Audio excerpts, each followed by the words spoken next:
Subscribe now and press the bell icon. Never miss an update. ओम नमस्ते कौण संस्थाय पिंगलाय नमस्तुते नमस्ते बब्रू रूपाय कृष्णाय च नमस्तुते नमस्ते रौद्रदेहाय नमस्ते चांतिकाय च नमस्ते यम संज्ञाय नमस्ते सौरये विभो नमस्ते मंद संज्ञाय शनिश्चर नमस्तुते प्रसादं कुरु देवेश दीनस्य प्रणतस्य च। 29 मार्च 2025 को रात्रि के करीब 9:44 पर शनिदेव अपनी मूल त्रिकोण कुंभ राशि की यात्रा पर विराम देते हुए और देवगुरु बृहस्पति की मीन राशि में प्रवेश करेंगे। मीन राशि में शनिदेव 3 जून 2027 तक विराजमान रहेंगे और शनि के इस राशि परिवर्तन से मकर राशि वालों को 7.5 से मुक्ति मिल जाएगी, तो मेष राशि वालों पर 7.5 की प्रथम चरण से शुरुआत होगी। कर्क और वृश्चिक राशि वालों को शनि की ढैया से छुटकारा मिल जाएगा, तो सिंह और धनु राशि वालों पर शनि की ढैया की शुरुआत होगी। गोचर में शनि जब किसी जातक की जन्म राशि या नाम राशि से द्वादश, प्रथम या द्वितीय भाव में हो तो उस जातक पर शनि की 7.5 का प्रभाव रहता है। शनि प्रत्येक राशि में लगभग 2.5 वर्ष तक संचार करता है। अपने स्थान से 12वीं और दूसरी राशि पर लगभग 7.5 वर्षों तक प्रभावित करने के कारण शनि की यह चक्र प्रक्रिया ही शनि की 7.5 कहलाती है। शनिदेव संपूर्ण चक्र का परिभ्रमण करने में लगभग 29 वर्ष 5 माह 17 दिन और 5 घंटों का समय लेते हैं। इसी के साथ शनि किस पाया से आ रहे हैं, इस पर भी विचार करना अत्यंत आवश्यक है। शनिदेव के राशि प्रवेश के समय यदि चंद्र 1, 6 या 11वें भाव में हो तो स्वर्ण का पाया होता है। यदि 2, 5, 9वें भाव में हो तो चांदी का पाया होता है, और यदि 3, 7, 10वें भाव में हो तो ताम्र का पाया होता है, और यदि चंद्र 4, 8, 12वें भाव में हो तो लोह का पाया होता है। शनिदेव इन पायों पर अपना आगमन करते हैं। तो आइए अब जानते हैं कि 12 राशियों पर शनिदेव का ये राशि परिवर्तन क्या क्या फल प्रदान करने वाला है। सबसे पहली राशि है मेष राशि। मेष राशि वालों के लिए शनि द्वादश भाव में संचार करेंगे, इसलिए इनके ऊपर 7.5 के प्रथम चरण की शुरुआत होगी। मेष राशि के जातकों के लिए 7.5 का प्रभाव बहुत अशुभ रहेगा। व्यवसाय में विघ्न बाधाएं उत्पन्न होगी, भाई बंधुओं से विरोध होगा जिससे आपका मन काफ़ी अशांत रहेगा। पारिवारिक और व्यावसायिक जीवन में बड़ी उथल पुथल मचने वाली परिस्थितियां बनेगी। इस राशि पर शनि का पाया भी लोह का होने से किसी रोग के कारण शारीरिक कष्ट और अचानक खर्चों में वृद्धि देखने को मिलेगी। वृषभ राशि से शनि इनके एकादश भाव में संचार करने से धर्म कर्म में रुचि बढ़ेगी, भौतिक सुखों में वृद्धि देखने को मिलेगी, शिक्षा में सफलता प्राप्त होगी, घर परिवार में आपके कोई मांगलिक कार्य संपन्न होगा, किंतु पाया स्वर्ण का रहने से कुछ घरेलू उलझने बढ़ेगी, वृथा की दौड़ धूप होगी जिससे कुछ मानसिक तनाव बनेगा। मिथुन राशि के जातकों के लिए शनि का 10वें भाव में संचार रहेगा। 10वां शनि को भी शुभ माना जाता है, जिससे मनोवांछित योजनाओं में सफलता प्राप्त होगी। उच्च प्रतिष्ठित लोगों से संबंध बनेंगे, सुख साधन और आय के स्रोतों में वृद्धि होगी। पाया ताम्र का रहने से बिगड़े कार्यों में कुछ सुधार होगा। इस वर्ष आपकी पदोन्नति के भी योग हैं। व्यवसाय कारोबार में भी धन लाभ के संकेत बनेंगे। कर्क राशि, कर्क राशि से शनि का संचार नवमस्त रहने से इनके ऊपर से शनि की ढैया का प्रभाव समाप्त हो जाएगा, किंतु नवम भाव में शनि का संचार भी ठीक नहीं माना जाता, इसलिए भाग्य उन्नति में विघ्न और विलंब पैदा होंगे। व्यर्थ की भागदौड़ बढ़ेगी। कठिन संघर्ष के बाद आंशिक सफलता प्राप्त होगी।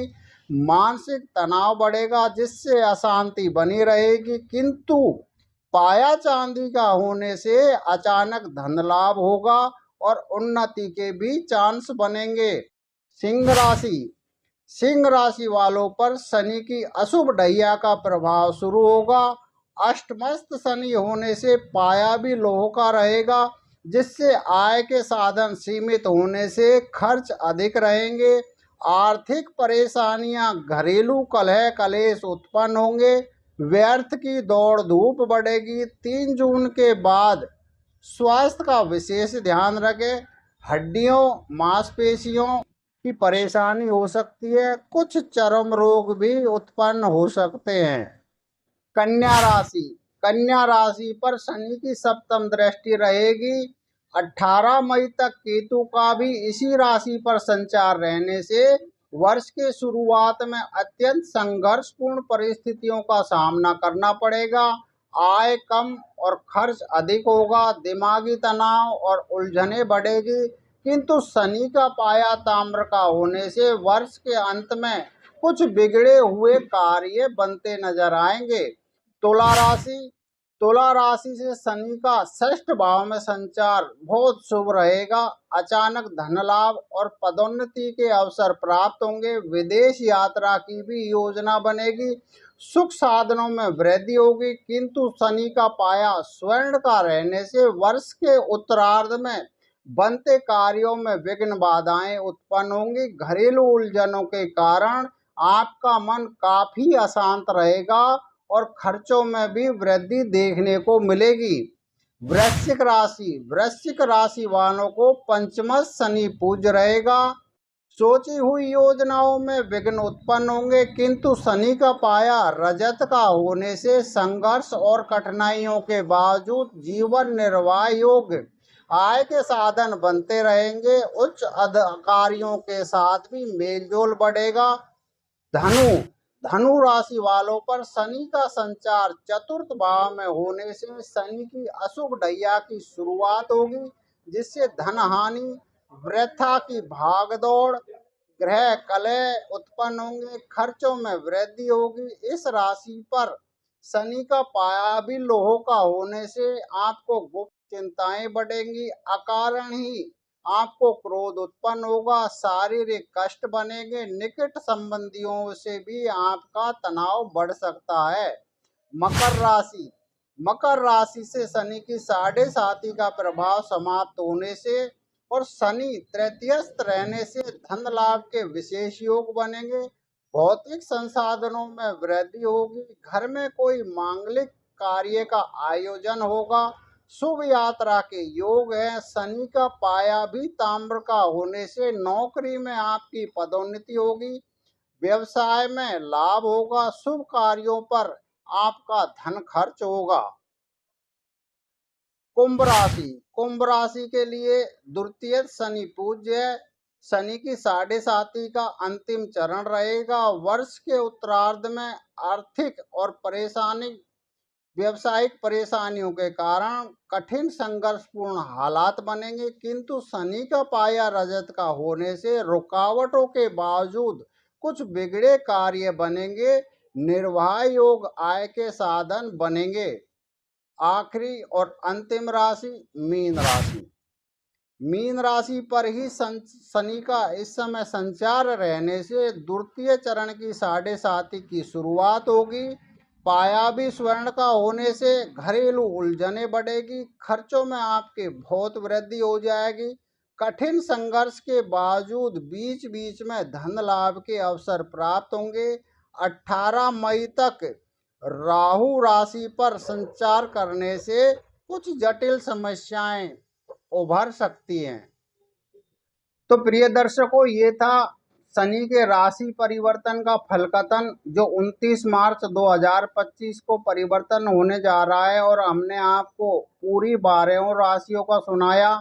किंतु शनि का प्रभाव साढ़े साथी और ढैया का सदा अनिष्टकारी होगा, ऐसा आवश्यक नहीं है। आपको ध्यान रखना चाहिए कि शनि सभी राशियों पर एक जैसा प्रभाव कभी नहीं डालता, बल्कि स्वराशि, उच्च राशि, मित्र स्थिति में या फिर शुभाशुभ दृष्टियों के प्रभाव स्वरूप इसके फल न्यूनाधिक अंतर भी संभव है। जन्म कुंडली और नवमांश में शनि की स्थिति अच्छी हो तो जातक की ग्रह दशा भी शुभ हो तो शनि की साढ़े साथी और फिर ढैया का अशुभ प्रभाव भी अपेक्षाकृत कुछ कम होता है। इसके अतिरिक्त वृष, मिथुन, कन्या, तुला, मकर और कुंभ राशि पर शनि की स्थिति या दृष्टि शुभ, फलदायक और योग कारक भी हो सकती है। किसी विशेष राशि पर शनि साढ़े साथी का विचार करते समय उस राशि पर अन्य ग्रहों की स्थिति, दृष्टि आदि का प्रभाव, स्वर्ण आदि पायों का प्रभाव अवश्य विचार करना चाहिए। जन्म कुंडली में शनि की स्थिति और दशा अंतरदशाओं पर भी इसका प्रभाव देखना चाहिए। यदि आपकी जन्म कुंडली में शनि की ज़्यादा स्थिति खराब है और इसके आपको ज़्यादा कष्ट देखने को मिल रहे हैं, तो आप हमारे दिए गए नंबरों पर हमें फ़ोन करके इसके अचूक उपाय हमसे प्राप्त कर सकते हैं। तो प्रिय दर्शकों, ये कार्यक्रम आपको कैसा लगा, इस विषय में आप कमेंट में अपनी राय अवश्य दें।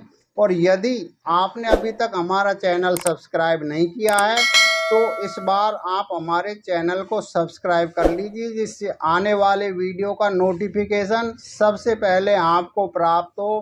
क्योंकि हमारे जितने भी कार्यक्रम होते हैं वो ज्योतिष शास्त्र के उच्च कोटि ग्रंथों के द्वारा और पंचांग से प्रमाणित होते हैं। धन्यवाद।